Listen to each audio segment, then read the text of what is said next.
Isabune iri hano.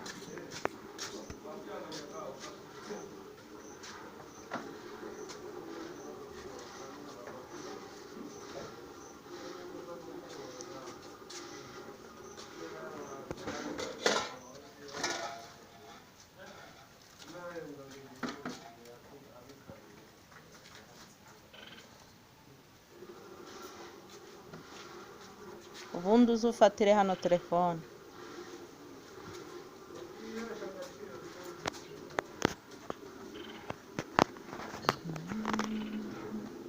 Papa nashaka kumubona mwego uri ngo Yesu bya bintu byari kubikora Arakandagiye. abana niyo mazi tangaho yoni Ara ruguru nayo hari. Pesa nahari. Hehe. Hari yo mu kigo. Icya kibidoze. Bungu. Nanga yo hari nanga. nabonye kuri ruza kandi Ku kigega. Yabonye ku kigega. Aho nje nana yangu.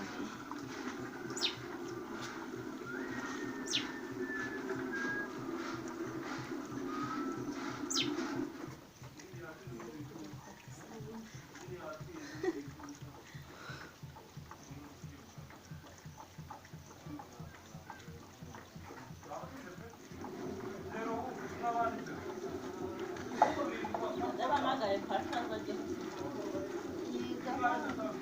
Sana kwaje Fasha na kwaje Guhinga. Fasha sarahinga. Wararushye.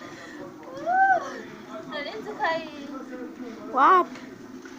no kwirirwa tarasi. Nuwo kwirirwa atarasada.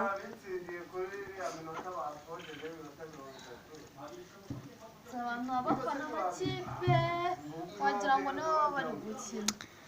Sha nanjye umva sha. Ziki imipira Uri ikintu kitanshishikaza. Umupira. indirimbo sezo. Buriya ikintu cyitwa filimi zirwana. Kuzireba simbi. Sinzi ikintu cyakiri kubintera. Urasikunda cyane gusa. Nsanga kubi. Nasungukunda. Ahubwo twanuze twa patino. Twanuze harimo nuza. Muri make navyo ni badonata bakirure bikunda. Mbikunda kubi. Ibintu bitarwana ubundi. Nibyo bintu mba nkunda.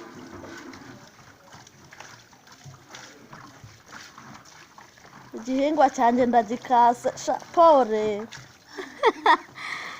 Ndagikase nuko. Ndarabyikuyeho umutwe. Wapi? Nago nkweho umutwe ariko naringikase. Sha. Imyenda n'akana k'imyenda. Nakana Yesu avuye gutindura n'abashuka yacu nuko. Ahasigiye amashuka y'adatiriza.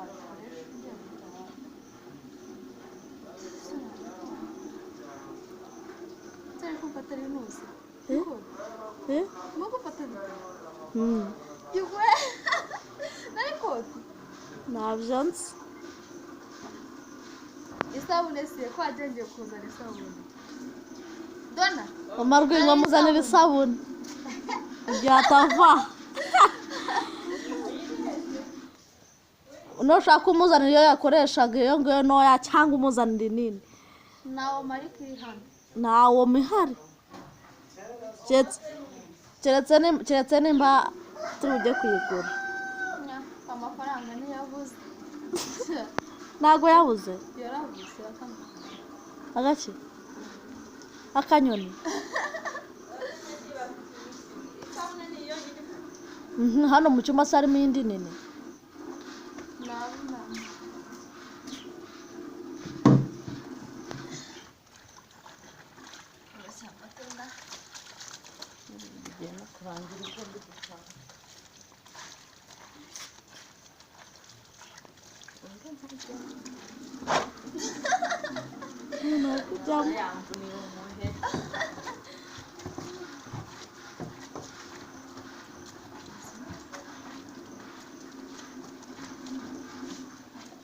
Zugu ya myenda yose urayimesa irangize.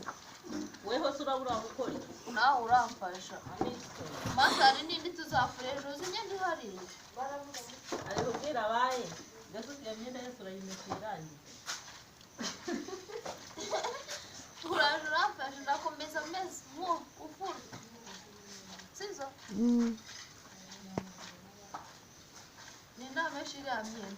iriya myenda sharayipfubije. iyihe se Iri hari hehe yaragwiza.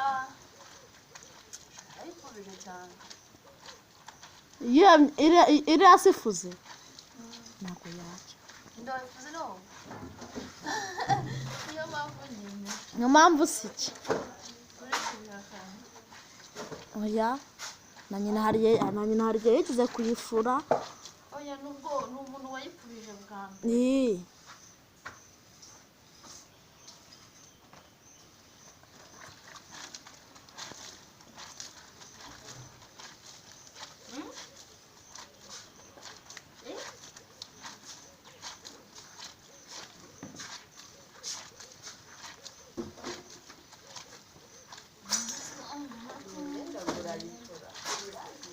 ukagira ngo hari akazi uri bari